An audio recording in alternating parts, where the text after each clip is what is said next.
ना इधर ना उधर, सीधे मुद्दे पर नजर। और क्या है आज की खबर, आप देखना शुरू कर चुके हैं न्यूज़ 18 पुनीत के साथ। एक ऐसा हथियार इजराइल के हाथ लगा है जिससे वो बड़ी तबाही ला सकता है। जी हां, सैकड़ों और हजारों नहीं बल्कि लाखों लोगों की जान जा सकती है। इजराइल ऐसा कर भी रहा है। कैसे कर रहा है, कौन सा हथियार है, ईरान को कैसे अमेरिका घेरने की तैयारी कर रहा है, इन सब मसलों पर बात करने वाले हैं। मेरे साथ मेरे सहयोगी आनंद मौजूद हैं। सबसे पहले इजराइल के उस हथियार की बात कर लेते हैं। आनंद, खबर बताइए। बिल्कुल, इजराइल के पास जो भी हथियार है ना, उस हथियार से एक तरीके से मिडिल ईस्ट ही नहीं पूरी दुनिया में तबाही आ सकती है। और वो हथियार है भूखमरी। और इस समय भूखमरी से परेशान है कौन? गाजा, फिलिस्तीनी। और करीब 20 लाख फिलिस्तीनी इससे परेशान हो चुके हैं। दरअसल हुआ क्या है कि इजराइल ने नाकेबंदी कर दी है अपने बॉर्डर पर। और इजराइल के बॉर्डर से ही संबंधित जाते हैं सहयोग जाते हैं यूएन से जो भी सहयोग आते हैं वो गाजा जाता है इजराइल के माध्यम से। अब उसने क्या किया है, पिछले 4 हफ्ते से नाकेबंदी लगा करके रखी है। अब यूएन का इस पे बयान आता है और यूएन कहता है कि मुश्किल से 1 हफ्ते भी अब नहीं बचे हैं आटे गाजा के पास। तो इससे क्या हो गया है कि वहाँ पर जो परिस्थितियाँ हो गई हैं, जो फिलिस्तीनी हैं वो भूखे मर रहे हैं, भूखे मरने की नौबत आ गई है। तो इसको लेकर के और इस पर क्या है कि इजराइल एकदम मानने के लिए तैयार नहीं है, नाकेबंदी खोलने की तैयारी मूड में एकदम नहीं दिख रहा है। और जैसे जैसे समय नज़दीक आ रहा है, ये मुश्किल से जो यूएन के बयान को अगर मैं कोट करूं तो यूएन का बयान है कि 1 हफ्ते भी आटा नहीं बचा है, आटा खत्म हो गया है गाजा के पास। मतलब कुल मिलाकर के भूखी मरने की नौबत आ गई है गाजा को। बिल्कुल, गाजा को भूखे मरने की नौबत आ गई। 1 महीने पहले आप कह रहे हैं 4 हफ्ते, लेकिन हम देख रहे हैं कि 18 मार्च को इजराइल की तरफ से अटैक किया गया था, युद्ध विराम का उल्लंघन किया गया था। और उसके पहले से ही ये नाकेबंदी चल रही है। और नाकेबंदी अगर की गई है तो क्यों की गई? बिल्कुल, देखिए, पहले तो इजराइल नाकेबंदी सीज फायर चल रहा था लगभग 2 महीने से। और सीज फायर का लगातार दोनों पालन कर रहे थे, चाहे वो हमास हो चाहे फिर इजराइल हो। लेकिन बीच में हमास के एक बयान से इजराइल भड़क जाता है। दरअसल वो हर शनिवार को हमास इजरायली कैदियों को छोड़ता था। लेकिन एक शनिवार ऐसा पड़ा था जिसमें हमास ने मना कर दिया था कि हम किसी भी कैदी को नहीं छोड़ेंगे। इस पर ट्रंप का बयान भी आता है। ट्रंप अगर बोलते हैं कि सभी इजरायली बंधकों को एक साथ छोड़ो, ऐसी धमकी भी दी गई थी उनके तरफ से, ट्रम्प के तरफ से। लेकिन जब ये सब चीज़ें हो जाती हैं, लगातार आरोप भी लगते हैं कि इजराइल उल्लंघन कर रहा है।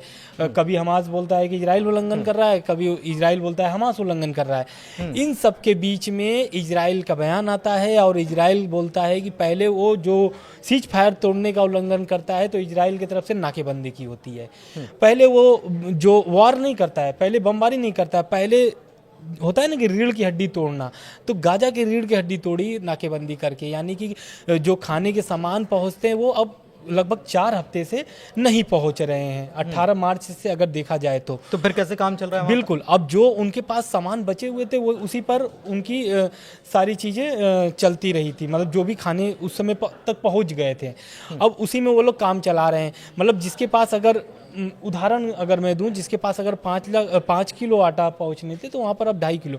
बहुत सारी एजेंसियां वहाँ पे काम कर रही है, सहयोग कर रही है गाजा में लोगों की, पीड़ितों की। अब वो लोग भी सहयोग आधा कर दिए हैं। मतलब जो भी वो खाने के सामान को मुहैया कराते थे पीड़ितों को, अब वो क्या कर दिए, आधा कर दिए हैं। तो जिससे इजराइल की गाजा में मतलब रसद आदि देना शुरू कर दिया। बिल्कुल रसद आदि कर दी है। इसके अलावा ये खबर ये भी है कि लगातार बॉम्बार्डिंग हो रही है और इसकी वजह से वो जो कर्मचारी वहाँ पर मदद करने के लिए या लोगों की जान बचाने के लिए या जख्मियों को अस्पताल पहुँचाने के लिए, तमाम जो मदद करने के लिए लोग वहाँ पर मौजूद हैं, वो भी पहुंच नहीं पा रहे हैं, ऐसी भी खबर है। बिल्कुल, दरअसल क्या है कि अब कर्मचारी भी वहां पे फंस चुके हैं, क्योंकि अब 18 मार्च के बाद से लगातार इजराइल हमला कर रहा है और उसमें लगातार जाने जा रही हैं, बच्चे भी मर रहे हैं, महिलाएं भी मर रही हैं। अब उसमें जो कर्मचारी सहयोग करने के लिए गए थे वो भी अब उसमें मतलब एक तरीके से निशाने पर आ गए हैं, क्योंकि उनको भी वही परेशानी सहना पड़ रहा है जो गाजा में रहने वाले लोगों को पड़ रहा है। तो कहीं ना कहीं अब कर्मचारी भी जो सहयोग कर रहे थे अब धीरे धीरे वो भी पीछे हट रहे हैं। और गाजा भी, अब गाजा में एक दो लोग हैं नहीं, ऐसा नहीं है कि हजार की संख्या में, लाखों की संख्या में 20 लाख फिलिस्तीनी वहाँ पर फंसे हुए हैं।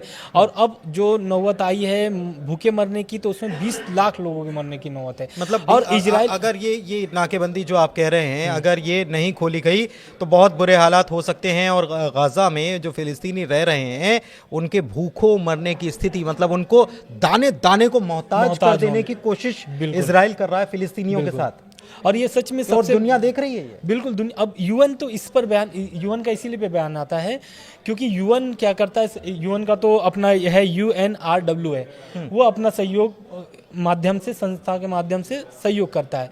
अब यूएन को रोका है कौन? इजराइल।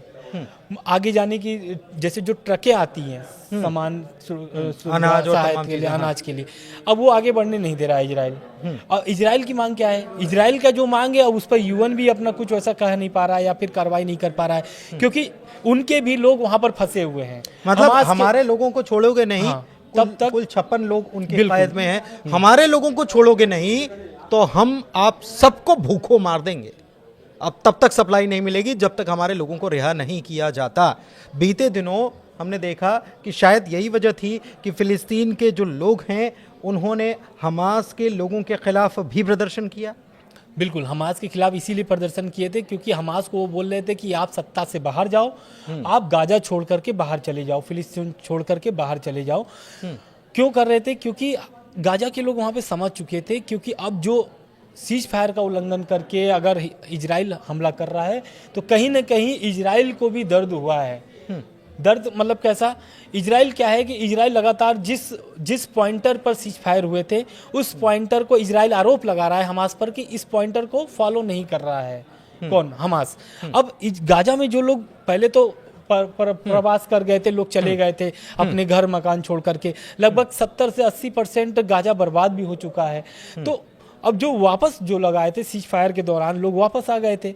अब वो उनकी जाने की जो स्थिति है वो नहीं है अब, क्योंकि कोई भी अपना घर बार बार छोड़ करके नहीं जा सकता है। बिल्कुल। अब वहाँ पर, अब तो बस तो गए हैं लेकिन वहाँ पर हमला जारी है। अब हमले के साथ साथ जो ये बड़े हथियार का उपयोग कर लिया है इजराइल, इससे लोगों को बिना मारे, मतलब जो होता है ना कि बिना हथियार चलाए मार देना लोगों को, हाँ। वो ऐसे रणनीति एक तरीके से नेतन्याहू ने बना लिया है। और सबसे बड़ी बात यह है कि रास्ते बंद हो गए, रास्ते बंद कर दिए गए, मतलब हर तरफ से एक प्रकार से घेर लिया गया है। आप ये समझिए कि एक किसी बंद कमरे में आप बड़ा सा हॉल है, बहुत बड़ा सा हॉल है, और उसमें आपके बाहर जाने के रास्ते बंद कर दिए जाएं, आपको रसद नहीं मिलेगी, तो फिर क्या होगा? धीरे धीरे क्या होगा? वही नौबत वहाँ यहाँ पर बनती हुई नजर आ रही है। तो ये तो गाजा की बात हो गई और इजराइल की बात हो गई, फिलिस्तीन की बात हो गई, लेकिन इसके अलावा एक बात और जिसका हम जिक्र कर रहे थे, ईरान की, जिसको घेरने के लिए अमेरिका रणनीति बना चुका है। कैसे रणनीति बनाई और उसके सामने कौन सी कठिनाइयाँ पेश आ रही हैं? अमेरिका को भी मुस्लिम मुल्क चेता रहे हैं। क्या चेता रहे हैं और ईरान मुस्लिम साथियों को क्या चेता रहा है? इसी को समझते हैं आनंद से। आनंद बताइए। बिल्कुल, देखिए ईरान के साथ क्या हुआ है कि ईरान लगातार धमकी दे रहा था अमेरिका को, अमेरिका भी लगातार ईरान को धमकी दे रहा था, लेकिन इस बीच जो आता है अमेरिका को झटका लगता है और ऐसा लगता है कि ईरान की सपोर्ट में कुछ मुस्लिम देश जो है वो समर्थन में आ गए हैं। फैसले से लगता है। दरअसल मिडिल ईस्ट में बहुत सारे एयरबेस हैं अमेरिका के, उसमें से कुल 5 देश जो है वो एयरबेस को यूज करने से मना कर दिया है अमेरिका को। और अमेरिका जो है अगर हमला करता है, जैसा कि ट्रंप बोल रहे हैं कि बमबारी होगी और ऐसी बमबारी होगी कि ईरान कभी पहले ऐसा नहीं देखा होगा, तो ये जो बमबारी होगी तो ऐसा थोड़ी नहीं कि अमेरिका से डायरेक्ट होगा। अमेरिका के जो मिडिल ईस्ट में एयरबेस है वहाँ से अमेरिका हमला करेगा। तो ईरान भी वैसे ही प्लान बना करके रखा है कि अगर हमला करता है अमेरिका तो पहले मिडिल ईस्ट में जितने भी अमेरिका के एयरबेस है उसको तबाह किया जाएगा। अगर वहाँ से हमला होता है, बिल्कुल। और अगर हमला होगा तो अब जैसे उसमें आ जाएंगे, कतर आ जाएगा, कुवैत आ जाएगा, सऊदी अरब आ जाएगा, UAE आ जाएगा, ओमान आ जाएगा, इराक आ जाएगा। इन सभी देशों में जो है कि अगर जाहिर सी बात है अब इन देशों से हमला होगा अमेरिका का, तो जाहिर सी बात है इस पर ही हमला करेगा ईरान। तो कहीं ना कहीं इसमें मुस्लिम देश आपस में लड़ जाएंगे। और अमेरिका के तो उसमें वहाँ पे तो कुछ ही सैनिक तैनात रहेंगे, ऐसा तो है नहीं कि अमेरिका पूरा वहाँ पर अपने पूरी सैनिक तैनात करके रखा है। अमेरिका को कुछ नुकसान होगा, लेकिन जिस पर हमला होगा वो पूरी तरीके से प्रभावित हो जाएगा। दूसरी बात, इस हमले में वो अब आप सबको पता है कि मिडिल ईस्ट में यूएई के पास कितना तेल भंडार है, सऊदी अरब के पास कितना तेल भंडार है, कतर के पास कितना है, इराक के पास कितना है, सबके पास तेल भंडार है। अगर हमला होगा तो जाहिर सी बात है ईरान तेल भंडार को भी निशाना बनाएगा। इस कारण से ये कुल 5 जो देश थे अमेरिका को मना कर देते हैं साहब कि भाई साहब अगर आप हमला करते हैं ईरान पर तो मैं इसमें सम्मिलित नहीं होना चाहता हूँ, मेरी जगह का इस्तेमाल मत करना, मेरे जगह का इस्तेमाल मत करिए। दूसरा कि अगर आप मेरे जगह का इस्तेमाल करेंगे तो कहीं ना कहीं मैं पूरी तरीके से प्रभावित हो जाऊंगा। एक चीज और है, ये हमला करना और वॉर, इसमें फर्क होता है, देखिए आना, बिल्कुल ठीक है। और अमेरिका ने कहा है कि हम इतने बम बरसाएंगे, तो यानी कि वैसे भी अमेरिका इतनी दूर से ये युद्ध जो है वहाँ लड़ा तो वहाँ नहीं जाएगा, अमेरिका और ईरान के बीच में डायरेक्ट तो लड़ा नहीं जाएगा, इसमें बीच में बहुत सारी जमीन है, है ना, तो ये वहाँ लड़ा जाएगा। इसके अलावा भी कुछ स्ट्रेटेजी के तौर पर कुछ जंगी बेड़े जहाज जो है वो तैयार कर दिए हैं क्या? बिल्कुल, जंगी बेड़े तो देखिए पहले तो आप देख रहे होंगे कि सीज फायर पहले अमेरिका ने कराया था, किससे, हमास से और हिजबुल्ला से, इजराइल का। अब बोल दिए थे ट्रम्प कि हमको युद्ध नहीं चाहिए, लेकिन सीज फायर के बीच में पहले हमला कौन करता है? अमेरिका करता है। किसके ऊपर? हुती विद्रोहियों पर, क्योंकि ईरान का जो सबसे बढ़िया पकड़ है वो हितू विद्रोहियों के साथ है रेड सी में, और वहीं से बिजनेस नहीं करना, बिजनेस वहीं से। अब अमेरिका को, ईरान को भी पता है कि अमेरिका का रीढ़ कहाँ पर अटका है, मिडिल ईस्ट में, और उस रीढ़ को वो पकड़ लिया है हुती विद्रोहियों के माध्यम से। और लगातार हुती विद्रोही क्या करते हैं? ईरान पर हमला कर, इजराइल पर हमला करते हैं। दूसरा, अमेरिका की जितनी भी जहाजें आती हैं उस पर हमला करता है कि उनकी जो व्यापार है वो पूरी तरीके से क्षति हो जाए। और इसी कारण से अमेरिका ने हमला किया था हुती विद्रोहियों पर। और मैं बता दूं कि यमन में लगभग 30% हुती विद्रोहियों का राज चलता है, हुती विद्रोहियों का पकड़ है, और हुती विद्रोहियों एक तरीके से 30% कब्जा है यमन पर। तो इसलिए हुती विद्रोहियों को इतना जल्दी हटाना बहुत मुश्किल है अमेरिका के लिए। और लगातार अमेरिका हिजबुल्ला और हमास से बात करने की बात करता है, लेकिन हुती विद्रोहियों से बात नहीं करता है, हुती विद्रोहियों पर सीधे हमला करता है अमेरिका। और इस बात को लेकर के ईरान कई बार बोल चुका है कि मैं हुती विद्रोहियों को कोई भी सपोर्ट नहीं करता हूँ, ऐसा। लेकिन आरोप ऐसा ही आता है कि हुती विद्रोही लगातार सपोर्ट कर रहा है ईरान का, ईरान भी सपोर्ट कर रहा है, ऐसा है। बिल्कुल। एक चीज़ और देखिए, आपको बता दें कि युद्धपोत या एयरक्राफ्ट कैरियर जो हैं उनकी तैनाती शुरू हो गई है। उनकी तैनाती कहाँ? फारस की खाड़ी में 9 अप्रैल को पहुंच रहा है USS कार्ल विंसन। ये वही एयरक्राफ्ट कैरियर है जिसका इस्तेमाल किया गया था समंदर में ओसामा बिन लादेन को जब दफन किया गया था, पानी में डाला गया था ना, तो इसी शिप का इस्तेमाल हुआ था, USS कार्ल विंसन। तो ये अहम जानकारी भी है। ये फारस की खाड़ी में 9 तारीख को जा रहा है। इसके अलावा डिएगो गार्सिया एयरबेस है जो हिंद महासागर में है, और वहाँ से 4700 किलोमीटर के आसपास दूरी है ईरान से, और वहाँ से B-2 बॉम्बर जो है वहाँ तैनात कर दिए गए, वहाँ से उड़ान भरेंगे। बीच में रिफ्यूलिंग की भी व्यवस्था अमेरिका की तरफ से कर ली गई है। लेकिन ईरान ने भी अपनी तैयारी कर ली है। रूस ने कह दिया है कि हम उसके साथ खड़े हुए हैं, तो आप इसको छेड़ेंगे तो हम छोड़ेंगे नहीं।